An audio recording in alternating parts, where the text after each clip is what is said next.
Ezekiel, a prophet in exile, described his encounter with a divine machine in stunning, bizarre detail.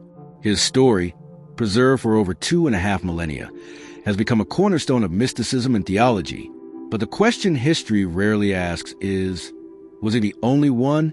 What if his account isn't the beginning of the story, but just the clearest chapter in a much older, global book? What if, when we tune out the noise of ancient myth, we discover that other cultures, separated by oceans and centuries, were describing the same impossible machine? This is not the story of a single vision. It is the story of an echo heard across the world, of a chariot that belonged to no earthly king. If you believe that myths are the shadows of forgotten truths, subscribe and join our global hunt for the chariot of the gods. To begin our investigation, we must first establish the evidence. Our type specimen. We travel to the banks of the Chebar River in ancient Babylon, circa 593 BC. It is here that Ezekiel gives us our technical dossier, our identification manual. He doesn't just describe a light in the sky. He describes hardware. First, the method of arrival. A great cloud with enfolding fire inside it, moving with purpose from the north. Second, the main form.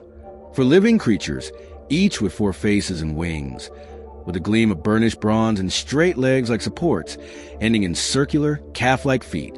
Third, and most critically, the propulsion system.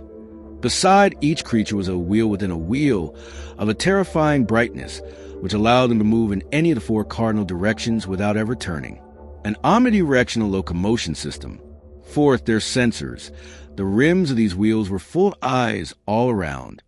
Fifth, their sonic signature. The sound of their wings was like the noise of great waters, like the voice of the Almighty, a deafening roar of power. And finally, the command unit. Above the creatures was a platform, a firmament like crystal, and upon it, a throne of sapphire where a figure of fire and light was seated. These are the markers.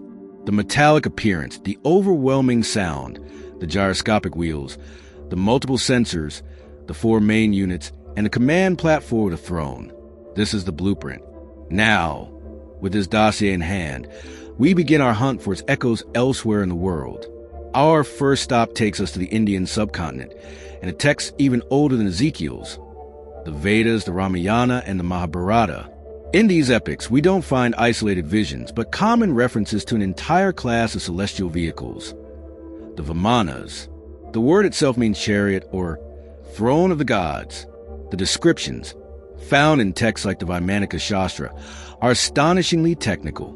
They speak of spherical Vimanas, powered by a force called guru, referring not to a master but a gravity or heaviness, using a mercury-like liquid to generate a propulsive whirlwind.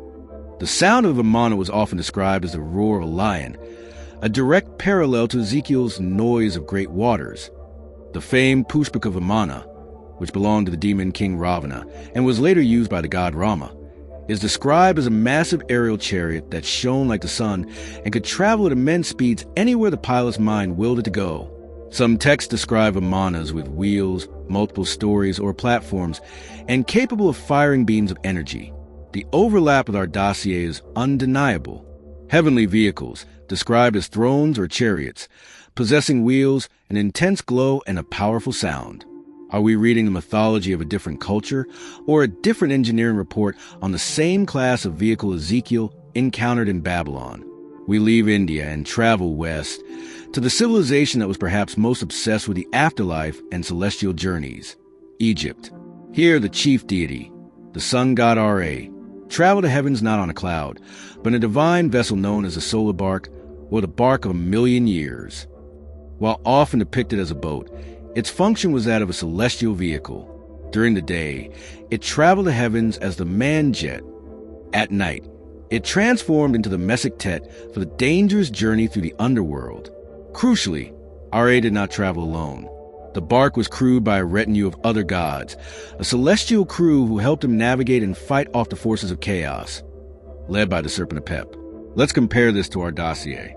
We have a celestial vehicle. We have a primary divine figure, Ra, seated on a throne placed at the center of the bark. This vehicle emits a light so powerful it is the source of daylight itself, repelling darkness.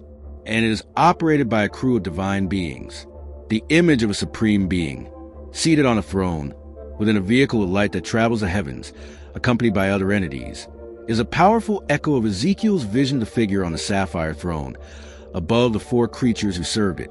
The form is different, a boat for a river culture, a chariot for a land-based one, but the function and the power structure board is stunningly similar. Our investigation now takes us across the Atlantic, to a world that was supposedly in no contact with the old world. Yet, in the jungles of Mesoamerica, we find a pattern again.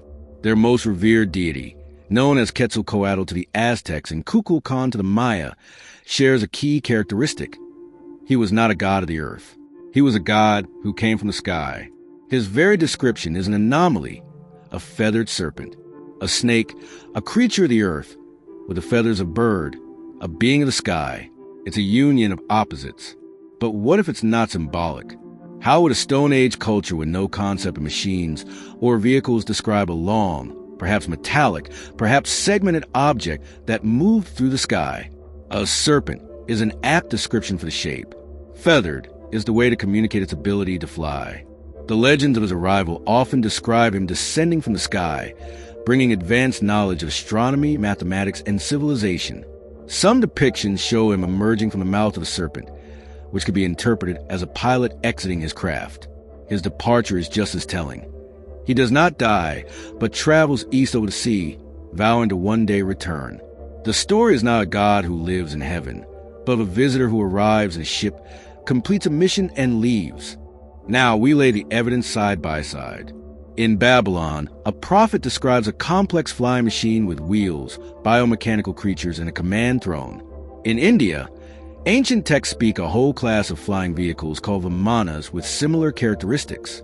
In Egypt, the chief god travels the sky on a throne aboard a bark of light. In the Americas, a civilizing god arrives in the sky in a flying serpent. Are these just coincidences? The result of a universal human imagination that independently conjures images of thrones and celestial vehicles to describe divine power?